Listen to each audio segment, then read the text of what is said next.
ನೀವೇನಾದ್ರೂ online shopping ಮಾಡುವಾಗ bill ನೋಡಿ ಅಯ್ಯೋ ದೇವ್ರೆ ಇಷ್ಟೊಂದು ಆಯ್ತಾ ಅಂತ ತಲೆ ಮೇಲೆ ಕೈ ಹೊತ್ತು ಕುಳಿತಿದ್ದೀರಾ?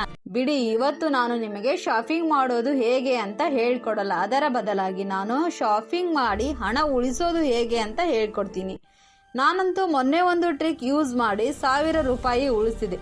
ನಿಮಗೂ ಅದು ಬೇಕಾ? ಬನ್ನಿ ಹೇಳ್ತೀನಿ. Trick number 1. ನೋಡಿ, ನಾವೇನ್ ಮಾಡ್ತೀವಿ ಅಂದ್ರೆ ಒಂದು ಪ್ರಾಡಕ್ಟ್ ನ 10 ಸಲ ನೋಡ್ತೀವಿ. ಈ ಆಪ್ಗಳು ತುಂಬಾನೇ ಸ್ಮಾರ್ಟ್. ನಾವು ಪದೇ ಪದೇ ನೋಡಿದ್ರೆ ಅವ್ರಿಗೆ ಗೊತ್ತಾಗುತ್ತೆ ನಮಗೆ ಅದು ತುಂಬಾನೇ ಇಷ್ಟ ಆಗಿದೆ ಅಂತ. ತಕ್ಷಣ ಬೆಲೆ ಏರಿಸ್ತಾರೆ. ಅದಕ್ಕೆ ನೆಕ್ಸ್ಟ್ ಟೈಮ್ ಏನಾದ್ರೂ ಸರ್ಚ್ ಮಾಡುವಾಗ ಕ್ರೋಮ್ ನಲ್ಲಿ ಪ್ರೈವೇಟ್ ವಿಂಡೋ ಆನ್ ಮಾಡ್ಕೊಳ್ಳಿ. ಅವಾಗ ಅವರಿಗೆ ನಿಮ್ಮ ಹಿಸ್ಟ್ರಿ ಗೊತ್ತಾಗಲ್ಲ. ಆಗ ನೀವು ಕಮ್ಮಿ ರೇಟ್ಗೆ ವಸ್ತು ತಗೋಬಹುದು. ಇದನ್ನ ನೀವು ಟ್ರೈ ಮಾಡಿ ನೋಡಿ. Trick number 2. ಕ್ಯಾಶ್ ಬ್ಯಾಕ್ ಬಳಸಿ. ನೀವು ಡೈರೆಕ್ಟ್ ಆಗಿ ಅಮೆಝಾನ್ ಅಥವಾ ಫ್ಲಿಪ್ಕಾರ್ಟ್ಗೆ ಹೋಗ್ತೀರಾ ಅಲ್ವಾ? ಅದು ತಪ್ಪು. ನೀವು ಮೊದಲು ಕ್ಯಾಶ್ ಕರೋ ಅಥವಾ ಅರ್ನ್ ಕರೋ ತರಹದ ಆಪ್ಸ್ಗೆ ಹೋಗಿ ಅಲ್ಲಿಂದ ಶಾಪಿಂಗ್ ಸೆಟ್ಗೆ ಹೋಗಿ. ಇದರಿಂದ ನಿಮಗೆ ಏನಾಗುತ್ತೆ ಅಂದ್ರೆ ನೀವು ಕೊಡೋ ಹಣದಲ್ಲಿ ಸ್ವಲ್ಪ ಪರ್ಸೆಂಟ್ ನಿಮಗೆ ವಾಪಸ್ ಬರುತ್ತೆ.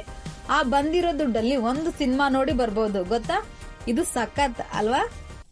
Trick number 3. Coupon code magic. ನೀವು ಬಿಲ್ ಪ್ಲೇ ಮಾಡೋ ಕಡೆ ಅಲ್ಲೊಂದು ಅಪ್ಲೈ ಕೂಪನ್ ಅನ್ನೋ ಜಾಗ ಇರುತ್ತಲ್ಲ, ಅದು ಯಾಕೆ ಇರುತ್ತೆ ಗೊತ್ತಾ? ಸುಮ್ನೆ ಇರಲ್ಲ.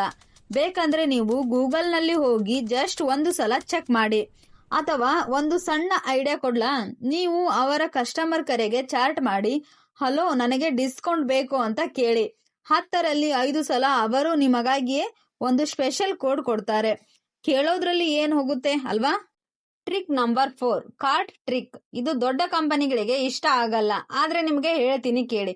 ನಿಮಗೆ ಬೇಕಾದ ವಸ್ತುವನ್ನು ಕಾರ್ಟ್ಗೆ ಹಾಕಿ ಸುಮ್ಮನೆ ಬಿಡಿ. 1 ಅಥವಾ 2 ದಿನ ಬಿಟ್ಟು ನೋಡಿ, ಅವರು ನಿಮ್ಗೆ ಮೆಸೇಜ್ ಮಾಡ್ತಾರೆ, ಸರ್ ಯಾಕೆ ತಗೊಳ್ತಿಲ್ಲ? ಇದು ನಿಮಗಾಗಿಯೇ ಎಕ್ಸ್ಟ್ರಾ 10% ಡಿಸ್ಕೌಂಟ್ ಅಂತ ಆಫರ್ ಕೊಡ್ತಾರೆ. ಇದನ್ನೇ ನಾನು ಕಾರ್ಟ್ ಟ್ರಿಕ್ ಅಂತ ಹೇಳೋದು. ನೋಡಿದ್ರ ಇಷ್ಟೇ ಮ್ಯಾಟರ್. ಈ ಸಲ ಶಾಪಿಂಗ್ ಮಾಡುವಾಗ ಈ ಟ್ರಿಕ್ಸ್ ಯೂಸ್ ಮಾಡಿ ಎಷ್ಟು ಉಳಿಸಿದ್ರಿ ಅಂತ ನನಗೆ ಕಮೆಂಟ್ ಮಾಡಿ ಹೇಳ್ತೀರಿ ಅಲ್ವಾ?